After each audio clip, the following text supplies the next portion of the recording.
Hi everyone, Rose here with the Cackling Moon, and today is going to be class number 5, and we're going to talk about the court cards. And it's just going to be a very brief discussion. I'm not really going to go into detail of each of the cards because even I am still learning the court. And I feel many of us as tarot readers can agree that the court cards are probably the most challenging in the deck of tarot.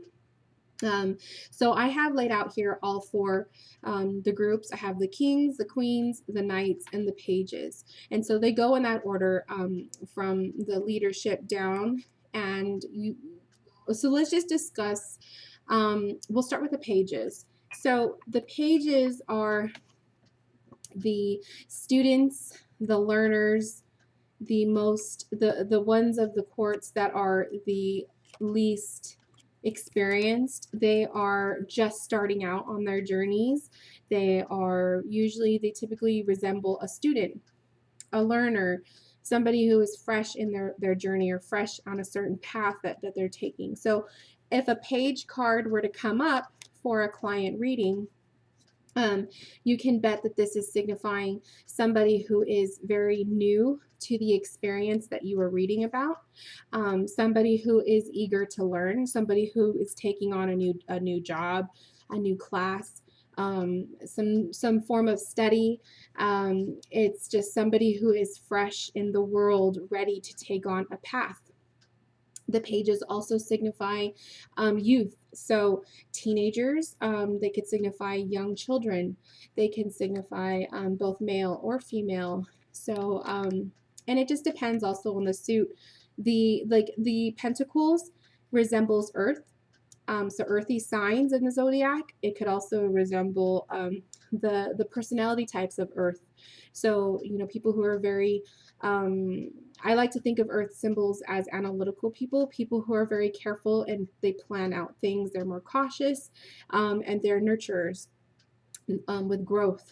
And then you have the swords, which are the element of air, and air resembles air signs in the zodiac. People who are very quick with their tongue. They're people who are not afraid to speak out. They are very confident, very assertive people. And they're also dreamy. So, well, maybe not dreamy. I'm sorry. More of they're not afraid to fight for what they believe in, but they are also it's the swords is all about thoughts, your mind, your thought process, your inspirations, and I just think of the swords as more action. Same as the wands are action cards too in the tarot, but wands are fire, so fire elements, and wands are very creative people. So creative people, people who are artistic, people who are driven to work and want to create and explore.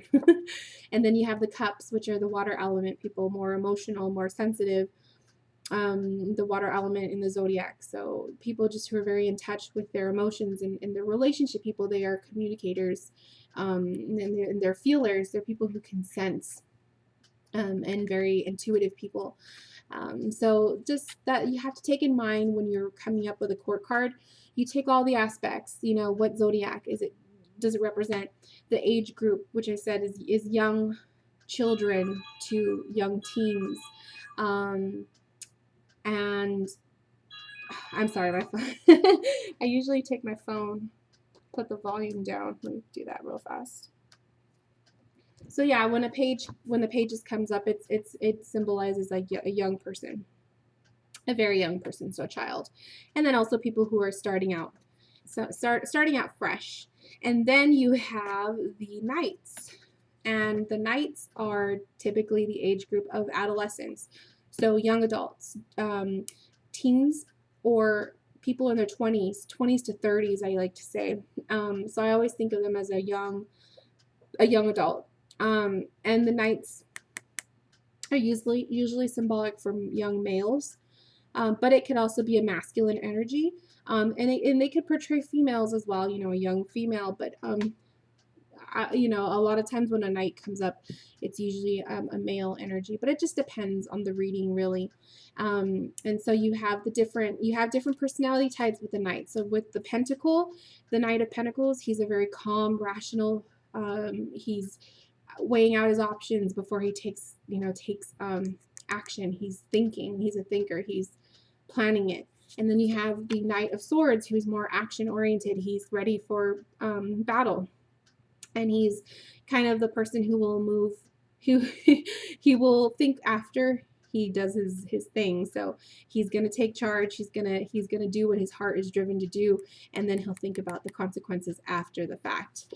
And then you have the Knight of Wands, who's ready. You know, he's ready. He's gallant. He's prepared. He's more in tune with his looks. I like to think of the Knight of Wands as kind of like the pretty boy, the one that, you know, he takes care of himself, and physically he likes to look good, but he's also ready for battle as well. You know, he's getting ready to go. And then you have the Knight of Cups, who is also a very sensitive soul, a very sensitive type of a person, and also is not in any rush to go anywhere. He will take his time, just like the Knight of Pentacles. So you have the similarities there. And then you have the Queens, and the Queens are power women. Queens are leadership. Queens are obviously they resemble women in readings, and usually adult women, so mother figures, sisters, aunts, grandmas. It could be. It just depends on the energy you're getting from your client. But you have the nurturer, and for me personally, I always think of the Queen of Pentacles as a mother. Pregnancy. That's just something that I tie in with this card. Just depends on on what I'm feeling for the client, of course. Queen of Swords is she's no bullshit type of a queen. Like she's gonna tell it like it is, and she has the upper hand. Very, very, very, very in charge and in check, and very sure of herself. Very confident woman. Then you have the Queen of Wands, who's, you know, very in touch with nature and creation, and just a lovely earthy mom. Growth, and I just, Wands is just a very it's one of those cards I feel is a little bit difficult to determine, because it can mean a lot of different things, but also Wands are very sexually charged cards. So you know, just a woman who's very comfortable with herself sexually. And then you have the Queen of Cups, who is the mother figure, nurturer, the one that's going to, I think it's out of focus, sorry. The one that is going to take care of you, soothe you if you're going through a hard time, and just that feel good motherly figure. And then of course you have the Kings. So the Kings are the ultimate leader. They are the upper hand. They are the ones in charge, and pretty much the top of the totem pole. So when you're in your journey, if you start to pull a lot of pages for yourself, you'll know, okay, you're in the beginning of this journey. And then if you start to pull the Kings, you'll know you've pretty much made it. You've made it full circle, and you're at a whole new level. So the King of Pentacles is, I like to think a King of Pentacles is just very careful and calculated, and the smart one with the money and the finances. And then you have the King of Swords, who again, just like the Queen of Swords, he's no bullshit. Like he tells it like it is. He is very sure of himself, very confident, very assertive. King of Wands. Again, King of Wands always throws me off, but I tune it in with the creativity card, and the sexually charged card. So I feel like he's very like a womanizer. I want to say somebody who is very very comfortable with themselves sexually, and he's probably the one that's getting the women. And then you have the King of Cups, not afraid to let his emotions show, and he's not afraid to express how he feels, and very intuitively in touch with himself. And he's a very masculine man, but at the same time he's not afraid to show his emotions. And those are the Kings. So again, you guys, like I said, I struggle and I still struggle. There's always those certain readings that just are a little bit more challenging than others. And learning tarot is always it's a process, you know, and you're not going to learn everything right off the bat. I'm still learning. So those are the quartz. I hope that this was helpful for you guys in some way. Um, if you have any questions or any comments, please leave them in the comment box. I love to read what you guys have to say. Thank you so much for watching, and I will see you guys in the next class.